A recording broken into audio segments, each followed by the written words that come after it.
MUDA case ದೂರುದಾರ ಸ್ನೇಹಮಯಿ ಕೃಷ್ಣ ಬಂಧನಕ್ಕೆ ಪ್ರತಿಪಕ್ಷ ನಾಯಕ ಆರ್ ಅಶೋಕ್ ಕಿಡಿಕಾರಿದ್ದಾರೆ. ಸತ್ಯಕ್ಕೆ ಹೋರಾಟ ಮಾಡಿದವರನ್ನ ಅರೆಸ್ಟ್ ಮಾಡಿದ್ದಾರೆ ಅಂತ ಹೇಳಿದ್ದಾರೆ ಅಶೋಕ್. ದುರಾಡಳಿತಕ್ಕೆ ಇದು ನಿದರ್ಶನ, ಇದು ಎಮರ್ಜೆನ್ಸಿ ಅಂತ ವಾಗ್ದಾಳಿ ನಡೆಸಿದ್ದಾರೆ ಆರ್ ಅಶೋಕ್.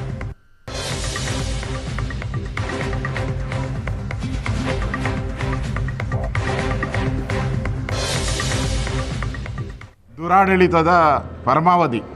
ಹಿಂದೆ ದೇಶದ ಮೇಲೆ ಎಮರ್ಜೆನ್ಸಿ ತಂದು ದೇಶವನ್ನು ಹಾಳು ಮಾಡಿದಂಥ ಕಾಂಗ್ರೆಸ್ ಅವರು ಈಗ ಕರ್ನಾಟಕದಲ್ಲೂ ಒಂದು ರೀತಿ ಎಮರ್ಜೆನ್ಸಿ.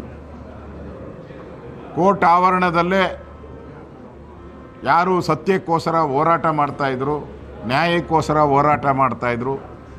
ನಾವು BJP ಕೂಡ ಬೆಂಗಳೂರಿಂದ ಮೈಸೂರವರೆಗೂ ಪಾದಯಾತ್ರೆಯನ್ನು ನಾವು ಮಾಡಿದ್ರಿ. ಅದಾದಮೇಲೆ ಸಾವಿರಾರು ಕೋಟಿ ಬೆಲೆ ಬಾಳ್ತಕ್ಕಂಥ 14 ಸೈಟ್ಗಳನ್ನು ಕೂಡ ವಾಪಸ್ ಸರ್ಕಾರಕ್ಕೆ ಬಂದಿದೆ. EDಯವರು ಕೂಡ ಸುಮಾರು 300 ಕೋಟಿಗೂ ಹೆಚ್ಚು ಹಣವನ್ನು ಸೀಸ್ ಮಾಡಿದ್ದಾರೆ. ಸಾವಿರಾರು ಸೈಟ್ಗಳನ್ನು ಸೀಸ್ ಮಾಡ್ತಾ ಇದ್ದಾರೆ. ಈಗ ಅಂದರೆ ಸರ್ಕಾರದ ಬೊಕ್ಕಸಕ್ಕೆ ಸಾವಿರಾರು ಕೋಟಿ ರೂಪಾಯಿ ವಾಪಸ್ ಬಂದಿದೆ. ಇದಕ್ಕೆ ಮೂಲ ಕಾರಣ ಅಂದರೆ ಸ್ನೇಹಮಯಿ ಕೃಷ್ಣ ಅವರು ಫಸ್ಟು ಕೇಸಲ್ಲಿ ದಾಖಲು ಮಾಡಿದ್ರು.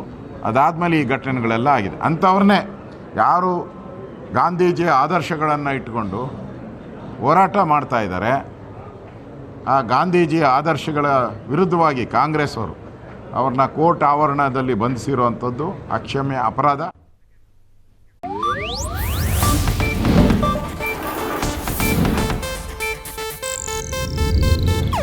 ಇದು ಏಷ್ಯಾನೆಟ್ ನ್ಯೂಸ್ ನೆಟ್ವರ್ಕ್ ಪ್ರಸ್ತುತಿ.